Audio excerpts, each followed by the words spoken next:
पुराने स्कूल की रात। आज मैंने तय किया था कि मैं उस पुराने स्कूल की सच्चाई जानूंगा। लोग कहते हैं कि वहां रात को कुछ अजीब घटनाएं होती हैं, लेकिन मैं नहीं मानता था।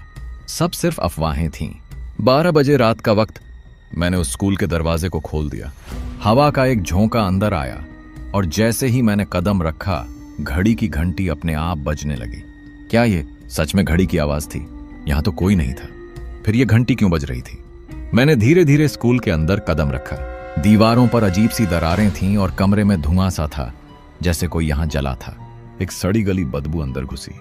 लेकिन फिर मैंने सुनी एक आवाज, कौन है कौन है? और यह आवाज इतनी धीमी थी, लेकिन जैसे वो मेरे कानों में गूंज रही हो। मैं डर के बजाय और उत्सुक हो गया। मैं आगे बढ़ता गया, लेकिन जैसे ही मैंने एक कमरे का दरवाजा खोला, अंदर से ठंडी हवा का झोंका आया। मैं शॉक्ड हो गया जब मैंने देखा दीवार पर खून से लिखा था, भाग जा। मेरे हाथों में पसीना आ गया था, लेकिन मैं डरने के बजाय और करीब गया। अंदर से एक चीखें सुनाई दी। ये कोई सपना नहीं था, ये सब सच था। फिर अचानक स्कूल की घंटी फिर से बजने लगी, इस बार बहुत तेज, और कमरे के कोने से एक साया बाहर आता है।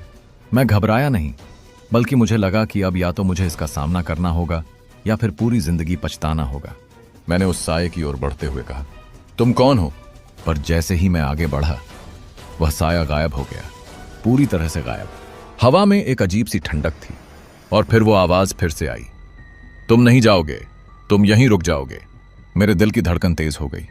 मैंने दौड़कर बाहर जाने की कोशिश की, लेकिन दरवाजा अपने आप बंद हो गया। मैं वहीं फंस चुका था, उस साये के साथ। काफी देर बाद किसी तरह से दरवाजा खुला। मैं बाहर भागा, अपनी जान बचाकर बाहर आया, लेकिन आज भी उस रात की आवाजें मेरे कानों में गूंजती हैं।